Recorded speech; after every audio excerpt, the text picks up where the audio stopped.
Technology के क्या क्या फायदे और क्या क्या नुकसान है? कोई मेरा भाई बंधु विशेष टिप्पणी करना चाहता हो? आप बड़ी खूबसूरत बन के आई मैम, शादी से आ रही हैं कहीं कि जा रही हैं कहीं? अच्छा, बहुत प्यारी लग रही हैं आप, बहुत शुक्रिया आपका शो में आने के लिए। जी सर, जी आप। कपिल जी नमस्कार। नमस्कार सर, कैसे हैं आप? मैं बढ़िया हूँ, thank you so much. Technology के मेरे हिसाब से तो बहुत सारे फ़ायदे हैं और मेरे से ज़्यादा ये फ़ायदे कौन जान सकेगा। मैं एक साइंटिस्ट हूँ। अच्छा, हाँ। क्या बात है, कहाँ से हैं सर आप? मैं national dairy research institute Karnal, आपने अगर सुना होगा, वहाँ पे अच्छा मैं जी। प्रिंसिपल साइंटिस्ट हूँ। अच्छा, अरे हम वाह। लोग रिसर्च करते हैं गाय के ऊपर, भैंस के ऊपर, इनके गाय दूध के ऊपर क्या रिसर्च करते हैं?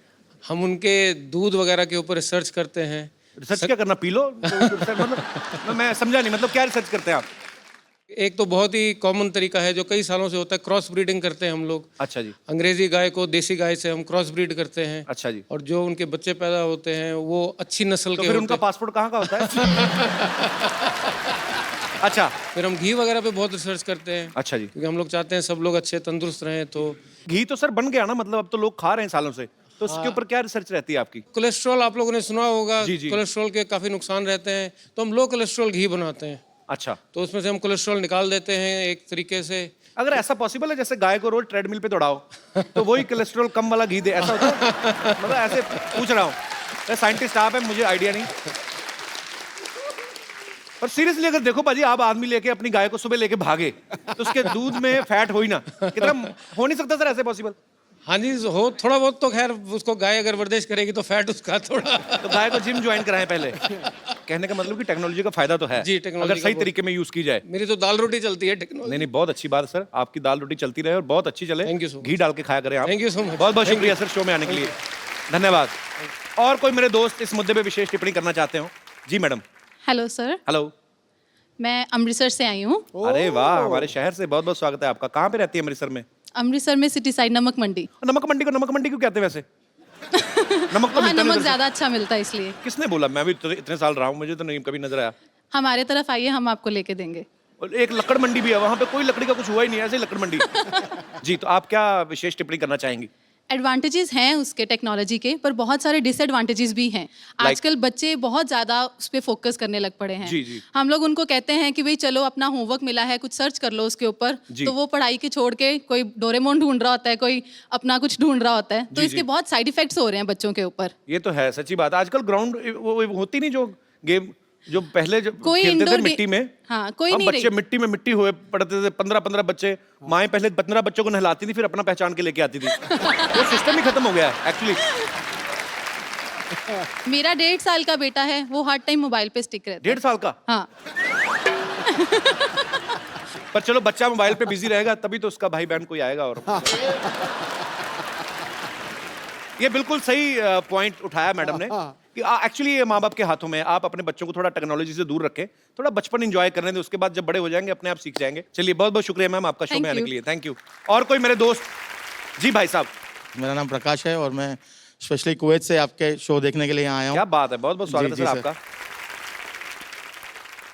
एक्चुअली कपिल जी, मैं ये आपसे कहना चाह रहा था कि टेक्नोलॉजी से नुकसान ही है, फ़ायदे तो नहीं है। और इसमें ऐसा है कि जो लोग अपने आप को बहुत होशियार समझते हैं, शातिर समझते हैं, जी। क्लेवर समझते हैं, वो अभी क्लेवरनेस और वो शातिरपना अभी रहा नहीं है कपिल जी। उसका कैसे मैं मतलब? मुझे मेरे साथ एक वाकया हुआ है, उसका जी। मैं आपसे शेयर करना चाहता हूँ मेरा वाकया। एक दिन मैं अपनी कॉलीग फ्रेंड के साथ दुबई मॉल में परचेसिंग कर रहा था। कुछ चीज़ मुझे अपनी वाइफ के लिए भी पसंद आ गई। तो किसके साथ शॉपिंग कर रहे थे? अपनी फ्रेंड के साथ, जो वाइफ को नहीं बताया आपने। जस्ट और फ्रेंड? जी जी जी जी सर। हाँ। और कुछ चीज़ मुझे अपनी वाइफ के लिए पसंद आई। अच्छा। मैंने परचेस की, मतलब व्हाट्सएप पे उसका फ़ोटो खींचा, वाइफ को भेजा। मैंने देखो आपको अगर पसंद आती है तो मैं ले आऊँ आपके लिए, ये 2-3 चीज़ें हैं। तो वाइफ ने कहा ठीक है, ये वाली मेरे लिए पसंद है, ले आओ। लेकिन उसने वो टैग पढ़ा, उस दुकान का नाम देखा और उसने इमीडिएटली ऑनलाइन कैमरा आजकल हर का अवेलेबल है ही सही जी। और उसने घर बैठ के देखा कि मैं किसके साथ हूँ, कहाँ हूँ, कैसे हूँ। और जब मैं घर वापस आया, उसने पूछा आप किसके साथ थे? मैंने कहा मैं तो किसी के साथ नहीं था, मैं तो अकेला था। बोला ये आपका वीडियो है, ये देखो आप इसके साथ थे। तो ये टेक्नोलॉजी का आपको पर्सनली नुकसान हुआ ना? नहीं, हर शातिर इंसान को, Otherwise पर्सनली नहीं, हर शातिर इंसान को जो समझता है कि मैं होशियार हूँ या मैं शातिर हूँ या मैं क्लेवर हूँ, उसे नुकसान ही है। नहीं, बीवियों से ज्यादा शातिर नहीं हो सकते आप। ये तो, पर ये आपकी हिम्मत की मैं दाद देता हूँ। फ्रेंड के साथ गए, महिला मित्र के साथ, उसके सामने बीवी के लिए गिफ्ट ले रहे हैं, तो फिर दोनों जगह। अरे जो आदमी ना हर तरह की डिश खाना चाहता है ना, वो भूखा ही मरता है। शुक्रिया शो में आने के लिए। Thank you, thank you. जी, और कोई हमारे दोस्त? जी भाई साहब। नमस्कार कपिल जी। नमस्कार जी, कैसे हैं आप? मुझे ये टेक्नोलॉजी से बहुत चीड़ है सर। चिड़ है? हाँ, व्हाट्सएप एंड फेसबुक से। अच्छा मैं एक वाक्य सुनाना चाहता हूँ मेरा। जी, प्लीज। 15 साल पहले मेरी शादी हुई थी। अच्छा जी। तभी ये फेसबुक और व्हाट्सएप कुछ नहीं था। अच्छा। तो जब रिश्ते आते थे तो मम्मी पापा के पास आते थे, तो जी। उनको उनके मम्मी पापा अच्छे लगते थे तो रिश्ते आगे बढ़ते थे। राइट। तो 2-3 रिश्ते तो ऐसे ही उड़ गए। अच्छा। अभी मैं शादी लायक था, एक रिश्ता आया, मम्मी पापा को तो पसंद आया। अच्छा। कि चलो इनके मम्मी पापा अच्छे हैं। उन्होंने लड़की देखी, लड़की देखने के बाद मुझे बताया कि रिश्ता आया है। अच्छा। तो मैंने सोचा कि चलो अभी मुझे भी देखने जाना रहेगा। अच्छा। तो मैं देखने गया तो लड़की ने थोड़े नखरे किए और 2 मिनट ही देखने को मिला। अभी उसमें कैसे पसंद करे? 2 मिनट में तो 3 घंटे भी देखोगे, लड़की तो वही रहेगी ना, बदलेगी लड़की थोड़ी तो ना। वही रहती है, मगर 2 मिनट में देखने में कैसे पसंद पर करेंगे? टेक्नोलॉजी का इसमें क्या लेना देना हुआ? सर आजकल फेसबुक हो गया है। हाँ। अगर लड़की का नाम आया फेसबुक पे, मैंने डाला हेतल, तो 10 हेतल आ जाएगी, उसमें से मैं चॉइस कर सकता हूँ अच्छा। कौन सी हेतल है। तो अगर तो आपको इस बात से चिढ़ है कि आपके टाइम पे वो क्यों हाँ नहीं जी था? सर, अगर 15 साल पहले ये आ गई रहती तो मैं सबसे पहले घर में देख लेता और मम्मी पापा को बोल देता मुझे ये हेतल पसंद है। अभी जिनसे शादी की वो पसंद है आपको? मेरे नसीब अच्छा था कि मुझे जो पसंद थी उसके साथ ही लड़की, उसके साथ ही शादी हो गई। नहीं, आपको बोलना पड़ रहा है ऐसा कि सच्ची में ऐसा नहीं है? नहीं सर, सच्ची में सच्ची में। अच्छा। Yes sir. तो उनको साथ नहीं लाए? नहीं, साथ में आई है मेरी वाइफ, अच्छा, साथ कैसे में हैं ही है। आप? बहुत बढ़िया। चलिए, बहुत अच्छा लगा देख तो के आप उसके साथ लिए में। मुझे बहुत चीड़ है। पर नहीं, अभी देखिए आपको तो अच्छी बीवी मिल गई ना, बीवी तो अच्छी आपकी मिल गई। पसंद की है। Yes sir. तो अभी चिढ़ क्यों? छोड़ो ना। मगर सर फेसबुक रहता तो और भी चॉइस मिलती ना सर। आप सुन रही हैं? अभी भी थाली भरी पड़ी है, इनको है कि मैं कहीं एक सब्जी टिका लूंगा। चलिए, बहुत अच्छा लगा सर आप हमारे शो में Thank आए। you, sir. काम क्या करते हैं आप मुंबई में? सर बिजनेस, किस चीज का? Garment manufacturing. ओके, तो आप भी अपनी दुकान के पहनते हैं? नहीं सर, मैं लेडीज के बनाता हूँ, जेंट्स के नहीं बनाता हूँ। मेरी वाइफ को पहनाता हूँ। ध्यान रखा करो इन पे। आपने लेडीज के कपड़े ही क्यों चुने, जेंट्स के क्यों नहीं चुने आपने? सर उसका You racist? एक कारण है। यस सर, उसका एक रीजन है। जी। मैं आपको बताता हूँ कि जब शादी हो जाती है तो आदमी सबसे पहले अपनी बीवी के लिए ही कपड़े खरीदेगा। जी। बाद में अपने बच्चे के लिए, जी। और कुछ बचेगा अपने पास तो अपने लिए खरीदेगा। आए, तो so sweet. बीवी लेडीज के कपड़े में कमाई ज्यादा होती है ना सर। पॉइंट है आदमी की बात में। चलिए, बहुत बहुत शुक्रिया आपका शो में आने के लिए। Thank you sir. मेरे पास एक बड़ा खूबसूरत सा गिफ्ट है भाई साहब के लिए। भाई साहब, आपको बड़ी प्रॉब्लम है, उस समय में ये नहीं होता था, वो नहीं होता था। मैं आपको एक फोन दे रहा हूँ, बड़ा खूबसूरत मोबाइल है, इसमें सब कुछ है।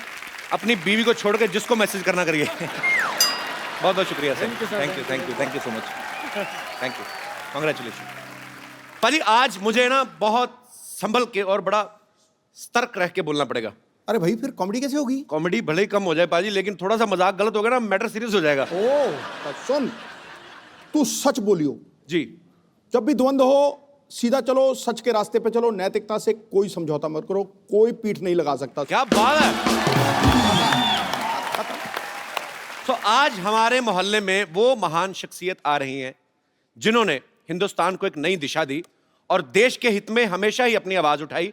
सच की लड़ाई के लिए इन्होंने बहुत आंदोलन किए, धरने किए। ये बहुत ही बड़े समाज सेवक हैं। तो आप सबकी जोरदार तालियों के बीच में इनवाइट करना चाहूंगा हम सबके प्यारे अन्ना हजारे। अन्ना, आपका हमारे शो पे बहुत बहुत स्वागत है।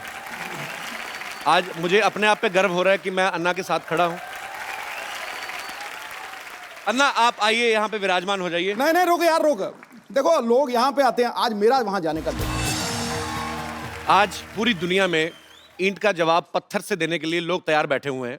ऐसे में अहिंसा को हथियार बना के सत्य के मार्ग पर चलने वाले लोग बहुत कम है दुनिया में। अन्ना, हमें आप पे बहुत गर्व है। अच्छा, मैंने जो अन्ना को देखा है, जितना समझा है, मुझे ये विश्वास हो गया कि सच में बहुत बड़ी ताकत होती है। एग्जाम्पल आपके सामने है।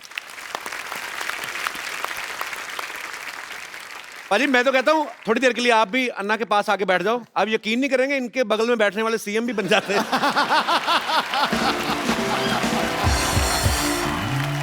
मेरा दिल कर रहा है कि मैं थोड़ी देर बैठा रहूं, चुपचाप अन्ना को देखता रहूं। आपने इतने शो किए हैं, जी। इतने एक्टर्स, इतने बड़े बड़े लोग, जी। क्या आपको कभी लगा था कि एक मंदिर में रहने वाला फकीर आदमी उसके साथ भी आप शो करेंगे? मैंने अन्ना, बहुत बहुत धन्यवाद आपका, आप आए। अन्ना एक बात बताइए, आपको करोड़ों लोग फॉलो करते हैं, आप खुद क्यों नहीं पॉलिटिक्स में आते? मैं अगर पॉलिटिक्स में गया जी और इलेक्शन के लिए खड़ा हो गया जी। तो मेरा डिपॉजिट भी जब्त हो जाएगा। क्यों? जी हमारे देश का वोटर जागरूक नहीं है। जी। वो 500 रुपए के नोट देखने से भी भूल जाता है। क्या बात है। गुंडा है, भ्रष्ट है, व्यभिचारी है, 500 रुपए के नोट दिखाई दिया उसको वोट दे देता है। जी। इसलिए जागरूक मतदार ये लोकशाही का आधार है। जो मतदार अगर देश का जागरूक हो गया तो ये देश आगे बढ़ने में समय नहीं लगेगा। अरे वाह यार वाह। बाजी मैं बहुत प्यार करता हूं अन्ना से, और मेरे दिल में बहुत सम्मान है इनके लिए। हमारे देश में इतने बड़े बड़े आंदोलन हुए हैं जो अन्ना की वजह से हुए हैं। अन्ना के साथ करोड़ों लोगों का हमेशा साथ रहता है। मुझे आज सच में यकीन नहीं हो रहा कि अन्ना हमारे शो पे आए हैं। एक्चुअली अन्ना का पूरा नाम जो है वो किशन बाबूराव हजारे है। तो अन्ना नाम आपको किसने दिया? परिवार में सबसे बड़ा भाई है, उसको बोलते हैं अन्ना। ओके तो हम 4 भाई, उसमें सबसे बड़ा मैं था। ओके तो घर के लोग कहने लगे अन्ना, ओके। फिर पड़ोस के लोग कहने लगे अन्ना, अच्छा। फिर गांव कहने लगा अन्ना, और अभी देश कह रहा अन्ना।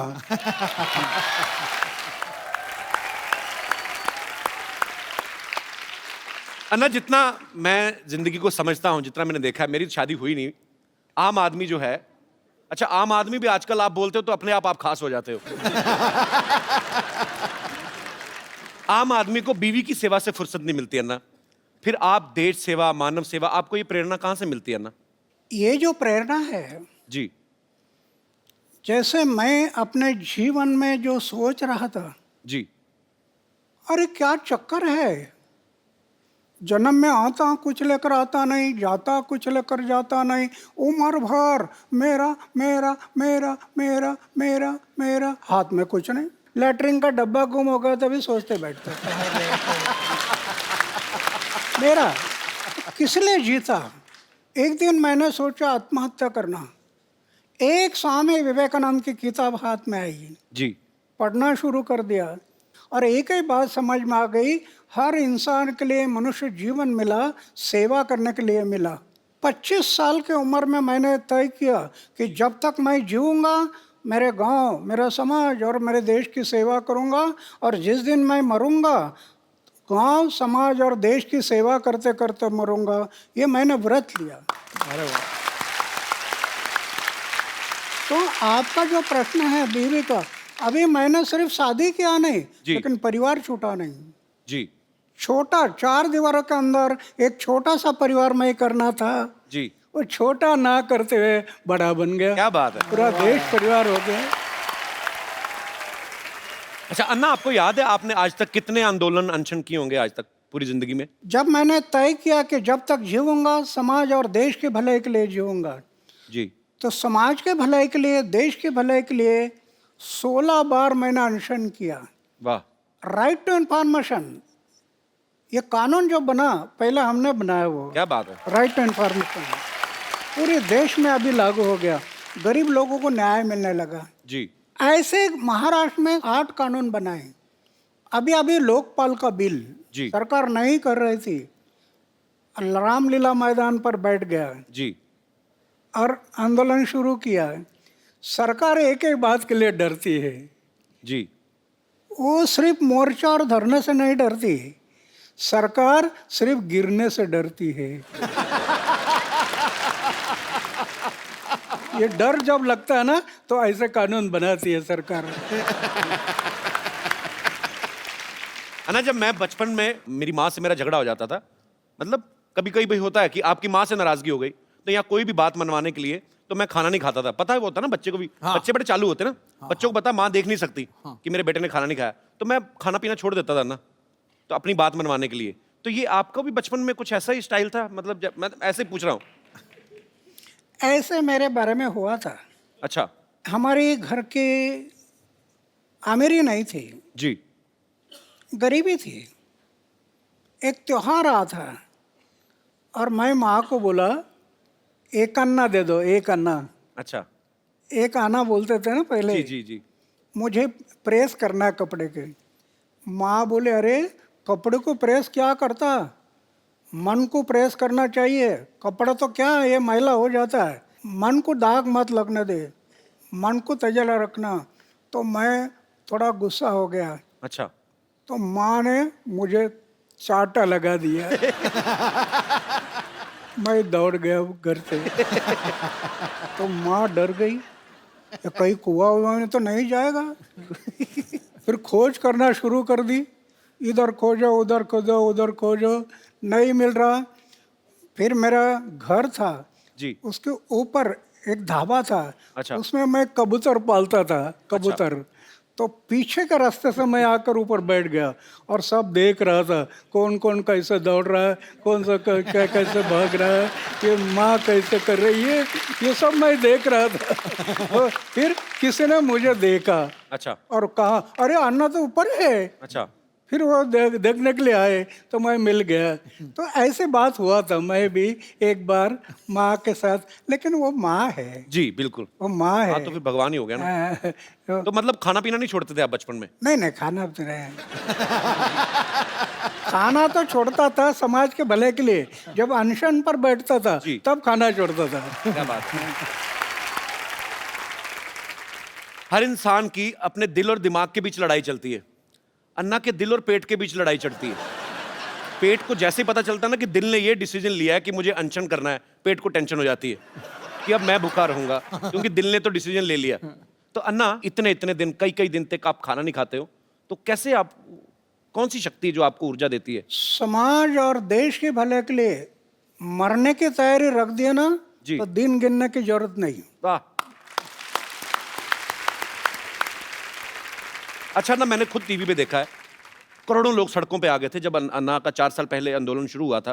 अन्ना, जब लोग आपके साथ जुड़ते हैं तो फिर जो लोग चाहते हैं, कुछ ऐसे भी होते हैं मेरे जैसे कि भूख लग गई अब क्या करें, तो बीच में आधे घंटे के लिए गायब नहीं होते लोग, मतलब मैं ऐसे पूछ रहा हूँ कि वो आपके हौसले की वजह से टिके रहते हैं एक्चुअली।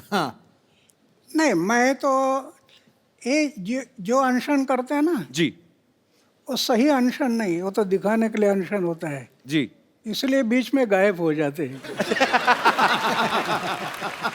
मैं कभी अनशन पर बैठ जाता है, जी, कोई भी बात का मैं पीछा करता हूँ, जी, और जब आखिरी समय आता तो फिर करेंगे मरेंगे, इस इरादे से बैठ जाता है। वाह। जब मैं बैठ जाता हूँ तो मेरी ऐसी धारणा है, अरे हार्ट अटैक आकर लोग मरते हैं ना, हार्ट अटैक, हम पढ़ते हैं ना अखबार में, जी, रात को 10 बजे तक गप्पे लड़ाई और सवेरे चाय पीने के लिए उठाए नहीं।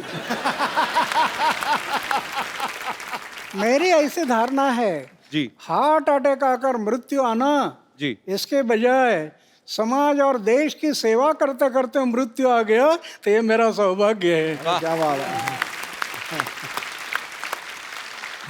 अच्छा अन्ना, आप 4 भाई हैं, जैसे नॉर्मल परिवार में होता है कि जैसे एक दुकान है पिताजी की, तो एक भाई अगर बीमार है तो दूसरा जाके दुकान पे बैठ गया। ऐसा कभी हुआ है कि आपको समय ना लगा और दूसरा भाई जाके अनशन पे बैठ गया हो? I mean, आपकी फैमिली की तरफ से भी सपोर्ट होता था आपको हमेशा?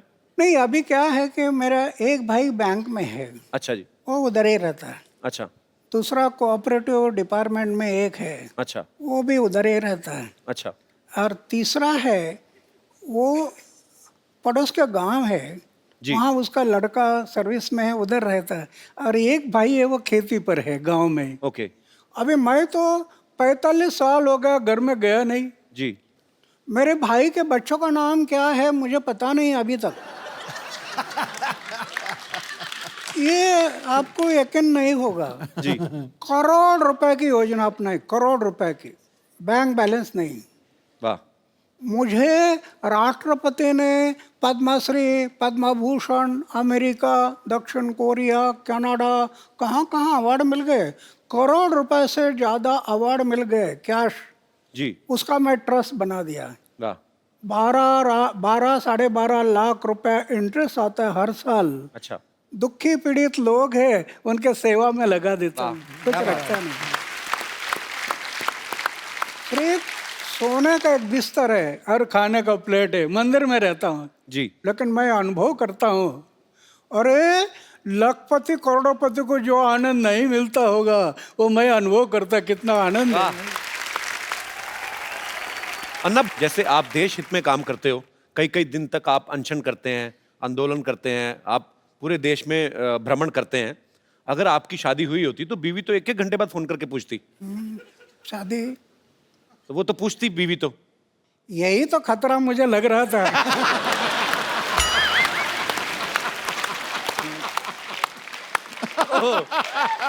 और इसके कारण मैंने तय किया कि शादी नहीं करना। और दूसरी बात यह है, 79 ईयर के इस उम्र में जी, बैचलर रहते हुए भी इतना भी दाग नहीं जीवन में, इतना भी। वाह क्या बात है। ये भगवान की कृपा है।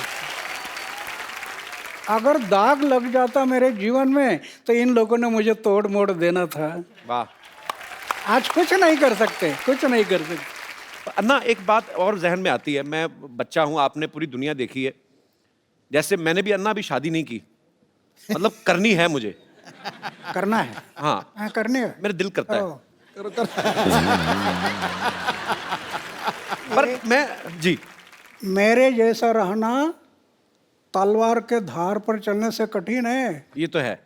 बहुत, ये मन बड़ा चंचल है, कब धोखा देगा पता नहीं। सही बात है। अच्छा ना, लेकिन हमारा जो समाज है, जैसे आपने निर्णय लिया कि मुझे शादी नहीं करनी है, लेकिन रिश्तेदार जो होते हैं ऊपर से ज्यादा प्रेशर करते हैं, तो आपके रिश्तेदारों से कैसे बचे फिर आप? बहुत हुआ। अच्छा। माँ एक लड़की अल्लाह कराते हैं दिखाने के लिए, अच्छा। मैं बोलता ये पसंद नहीं है। अच्छा, दूसरे आया, पसंद नहीं है। मतलब देख लेते थे आप? रिश्तेदार भी कई लड़की दिखाने के लेकर आते हैं। अच्छा। मैं बोलता पसंद नहीं है। ये लोग सब कहने लगे इसके दिमाग पर कोई असर हो गया, अच्छा। तो पागल हो गया वो। उस टाइम पर उन्होंने मुझे पागल में निकाला, ये मेरे लिए अच्छा हो गया।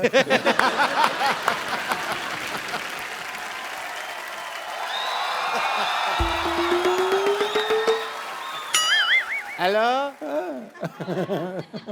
हेलो,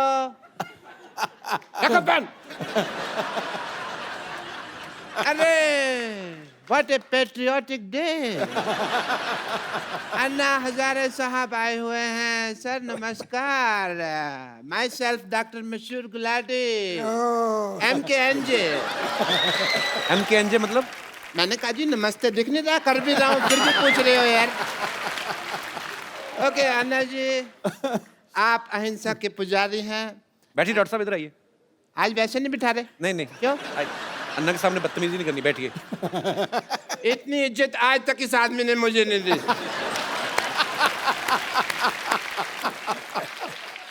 आपका रौब तो है, मानना पड़ेगा।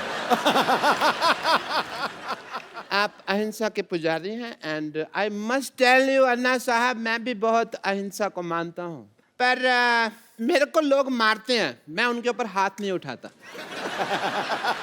क्योंकि मेरा हाथ पहले मरोड़ देते हैं, मेरा उठता ही नहीं। एनीवे अन्ना जी, मैं आपका बहुत बड़ा फैन हूँ। मैंने आपके जैसा सच्चा ईमानदार इंसान नहीं देखा कभी जी। और मैंने आपके जैसा झूठा 420 नहीं देखा कभी। आप अन्ना के फैन कैसे हो सकते हैं? एक भी आदत है आप में अन्ना जैसी? अरे क्या बात कर रहे हो यार। और मैंने ना अन्ना की तरह समाज सेवा करने का ठान लिया है, पता है आपको। मैंने ना गरीबों में राशन बांटा, आपको पता है। और बाद में अन्ना दुकानदार ने पीटा इनको, क्योंकि उसका राशन बिना पूछे बांट रहे थे ये। फिर मुझे नहीं पता था ना कि दान देने के लिए पूछने की जरूरत होती है। मैंने तो ये सुना था कि राइट हैंड से दान दो तो लेफ्ट हैंड को पता नहीं चलना चाहिए, तो मैंने ये बाएं हाथ जेब में डाल लिया। पर दुकानदार ने देख लिया, फिर दाएं बाएं दोनों से उसने मुझे पीटा। खैर छोड़ो इस बात को। आपको पता है कि एक बार मैंने 4 लोगों के साथ मिलके एक बुजुर्ग आदमी को सड़क पार कराई है। तो आप अकेले भी करा सकते थे, 4 लोगों की क्या जरूरत थी? वो मान नहीं रहा था ना सड़क पार करने को, तो जबरदस्ती की मैंने। मैंने कहा इसकी सुनेंगे तो हम तो कभी समाज सेवा कर ही नहीं पाएंगे ना। आपको इस बात के लिए मार पड़ सकती है डॉक्टर साहब। अहिंसा के पुजारी यहाँ बैठे हुए हैं और तुम हिंसा की बात कर रहे हो। अच्छा अन्ना जी, एक बात बताइए, आप अनशन पे बैठते हैं, धरने पे बैठते हैं, आपको कोई कुछ नहीं कहता, मेरे को उठा के बाहर फेंक देते हैं, ऐसा क्यों? तुमने कब दिया धरना? तो झूठ बोल रहे हो आप तो। मैंने धरना दिया ना, वो पब्लिक गार्डन में 200 दिन धरना दिया मैंने। अन्ना इसने पता क्या किया? ये पब्लिक गार्डन में बैठ गए, बैठे बैठे इन्होंने वहां पे जाके कमरा बना लिया एक। उसको धरना थोड़ी, उसको तो कब्जा बोलते हैं। कमरा नहीं बनाया था, 2 BHK बनाया था वहां पे। अन्ना ये आदमी बहुत झूठा है, ये नकली डॉक्टर है, इसके पास ये डिग्री भी फर्जी है। फर्जी? चुप कर रहे हो, फर्जी डिग्री कैसी है? मैंने 10,000 रुपए में खरीदी है ये डिग्री। Get out! पाजी आपको पता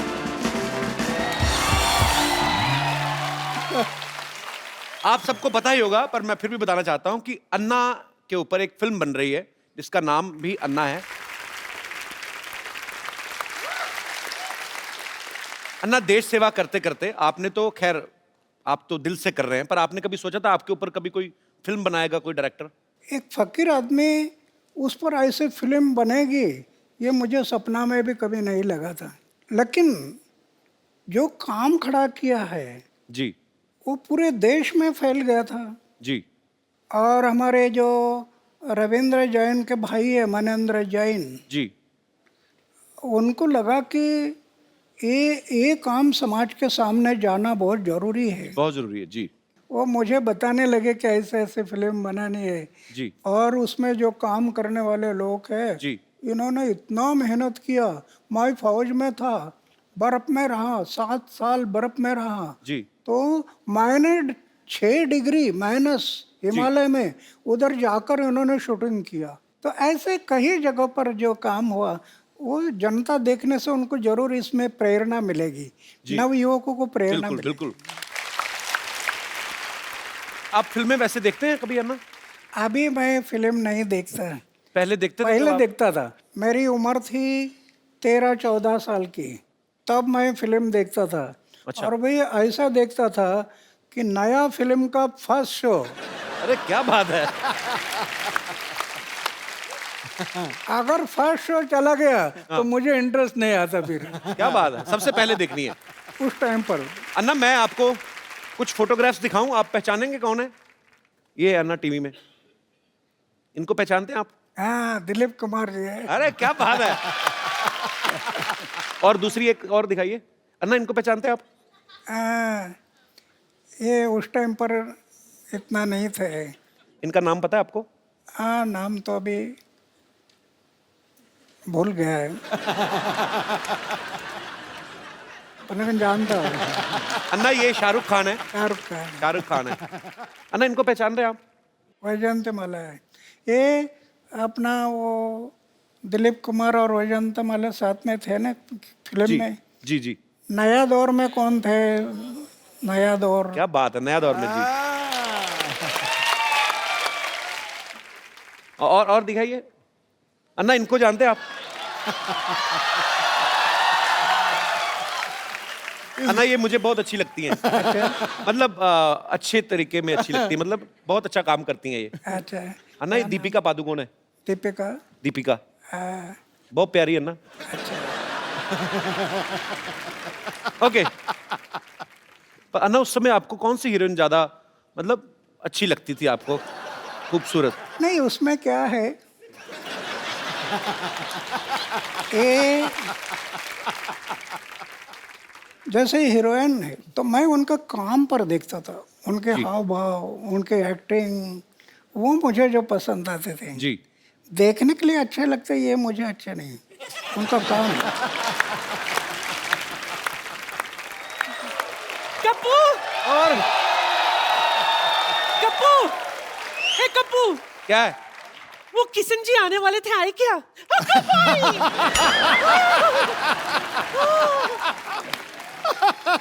असं कसं? नाही, किती वेळ लावला तुम्ही माझ्या दारावर यायला? क्या बोली नानी? कितना वक्त लगा दिया मेरे चौकट पे आने के लिए? नानी, ये अन्ना हजारे जी हैं। दुनिया के लिए।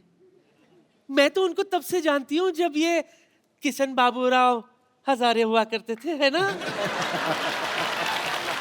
मुंबई में इनकी फूलों की दुकान थी। अच्छा। हाँ, ये देखिए मैं आपके लिए क्या लाई हूँ।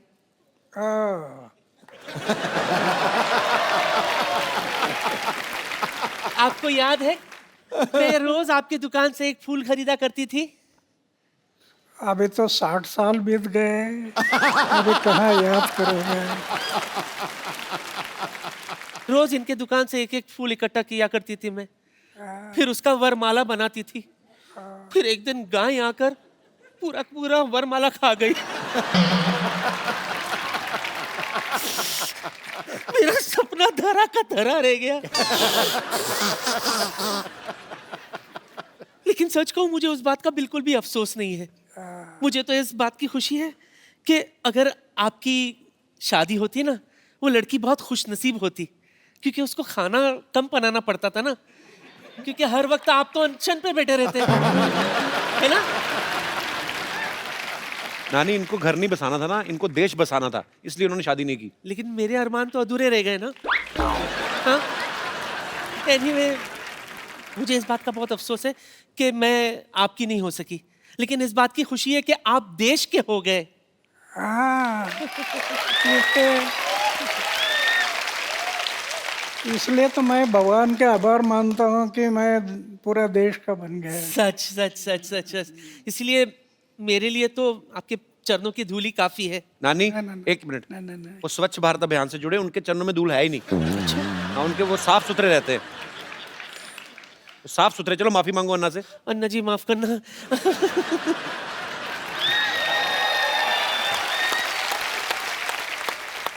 अच्छा अन्ना, हमने सुना है कहीं पे, आपके बारे में पढ़ रहे थे तो ऐसे सुना था कि फौज में जब आप भर्ती होने गए तो जो मापदंड होते हैं प्रॉपर की, हाँ, फिजिकल फिटनेस और ये सब चीजें, तो एक दो चीजों में शायद आप पास नहीं हुए थे, तो उसके बावजूद भी उन्होंने आपको फौज में भर्ती किया, तो उसके पीछे क्या कारण था अन्ना? 1962 में चाइना ने हमारे ऊपर हमला किया जी।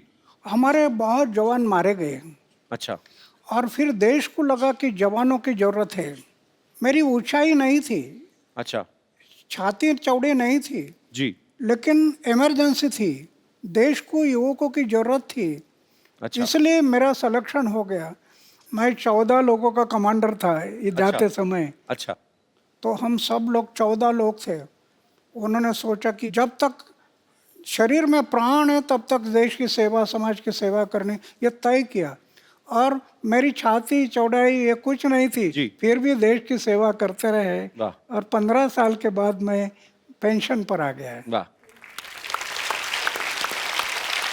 और ये सच्ची बात है, ये हमारे जवान जो हैं, जब आप फौज में भर्ती होते हैं, उनकी ट्रेनिंग बहुत मुश्किल होती है, और ट्रेनिंग के बाद जब उनको अपॉइंट किया जाता है, जब उनकी पोस्टिंग होती है, और मेरा सैल्यूट करने को दिल करता है हमारे जवानों को।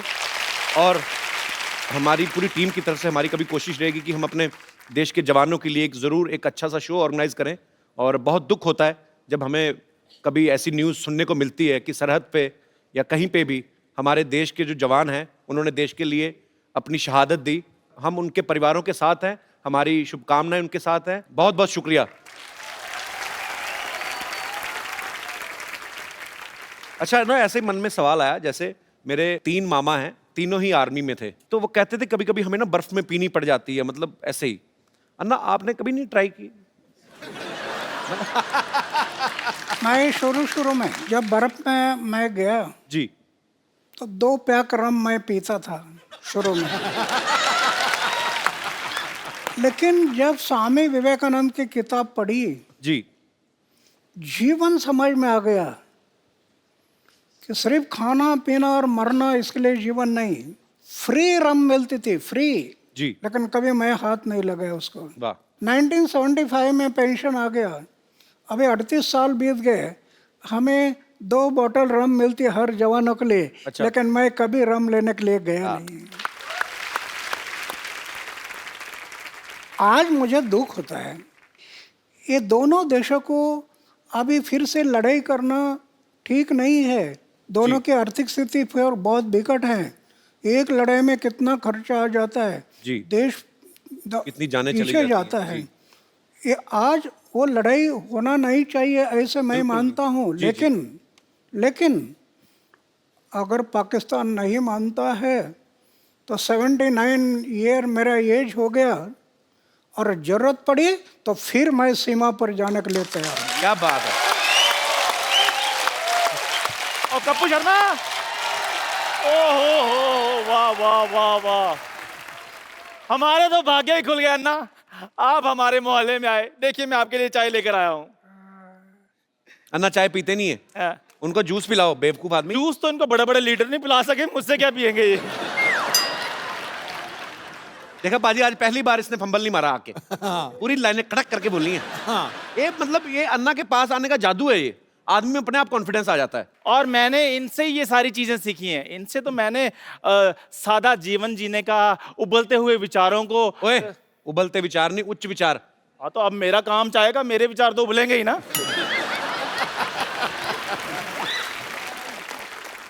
अन्ना, वैसे मैं भी बड़ा सिंपल सा हूँ, लेकिन आपको जब देखता हूँ ना तो मेरे में अंदर एक अजीब किस्म का कॉन्फिडेंस आ जाता है। लेकिन जब मैं बड़ी बड़ी जगह पे जाता हूँ मेरा कॉन्फिडेंस थोड़ा लूज हो जाता है। तो कभी आपके साथ भी ऐसा हुआ है कि आप 5 स्टार होटल में गए हो और छुरी और कांटा पकड़ते पकड़ते आपको भी कुछ थोड़ा कॉन्फिडेंस ऐसे हो गया हो? मैं इतना टूर करता हूँ जी। लेकिन होटल में कभी जाता नहीं। वाह वाह। एक बात है, जी। गया तो उसको याद नहीं रखता, भूल जाता हूँ। कि याद रखना ये घातक होता है। जी जी। इसलिए मैं याद नहीं रखता। इसको भी अन्ना, इसके माता पिता ने याद नहीं रखा, भूल गए वो। अच्छा अन्ना, मुझे एक बात प्लीज बता दीजिए कि मैं एक आम आदमी चाय बेचने वाला हूँ, मैं कहाँ तक पहुँच सकता हूँ अपनी लाइफ में?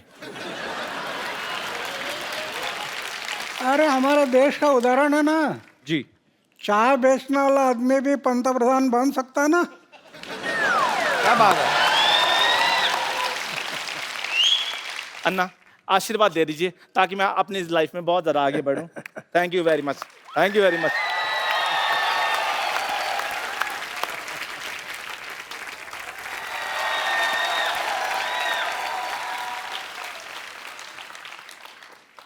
कपूर भैया, क्या है? अब मुझे स्कूल नहीं जाना। क्यों, क्या बात हो गई? अरे वहाँ मुझे रोज मुर्गा बना देते, बड़े को क्या मैं मुर्गा बनूंगा? नजारे जी, आशीर्वाद दो, आशीर्वाद दो। कैसे हो? मैं तो ठीक हूँ, पर आपसे मुझे क्वेश्चन पूछना था। बैग उतार दे बेटा, इतना भारी बैग क्यों लगा तुम? भारी नहीं है, हाँ। पर मैं ये कह रहा था कि आपके टाइम पे भी स्कूल में पनिशमेंट मिलता था, मतलब जी हाँ, हमारे टाइम पनिशमेंट मिलता है। छड़ी थी, छड़ी। गलती किया तो ऐसा हाथ करना और टीचर मारता था छड़ी से। तो वो तो मेरी हमारे हैबिट है। मराठी में कहावत थी, छड़ी लागे छम छम, विद्या ये घम घम। ऐसी कहावत थी। लेकिन अन्ना आजकल बंद हो गया है स्कूलों में ना, अभी नहीं, आजकल नहीं मारते। अभी मारने के लिए परमिशन नहीं, जी। इसलिए तो शिक्षा का दर्जा डाउन हो गया। अन्ना ये मेरे को बड़े सवाल इसने मुझे बोला था कि मैं अन्ना से पूछना चाहता हूँ। जैसे आजकल ना बच्चे मोबाइल पे ज़्यादा गेम्स खेलते हैं, तो अब ये बच्चों की तरफ से ये सवाल था कि आप बचपन में क्या खेल खेला करते थे? हम तो गांव में लगोरी थी, लगोरी। अच्छा। ये पत्थर एक के ऊपर एक रखना, हाँ। और उसको तोड़ना। हाँ। फिर ईटी डांडू, वो हाँ, डंडा वो और डंडे ईटी गिल्ली के साथ। गिल्ली डंडा घुमाना है। फिर खो खो, हाँ कबड्डी, जी। ऐसे खेल हम लोग खेलते थे। तो शरीर भी फिट रहता था। हाँ, आप मोबाइल वगैरह सब सीखना है, लेकिन साथ साथ चारित्र को संभालना, आचार शुद्ध रखना, विचार शुद्ध रखना, जीवन निष्कलंक रखना, दाग नहीं लगना जीवन में, बेदाग जीवन है, तो आप कल के महापुरुष बन जाएंगे। अच्छा बेटा, समझ में आई अन्ना की बातें ना? चलो पाँव छुओ, आशीर्वाद लो, चलो।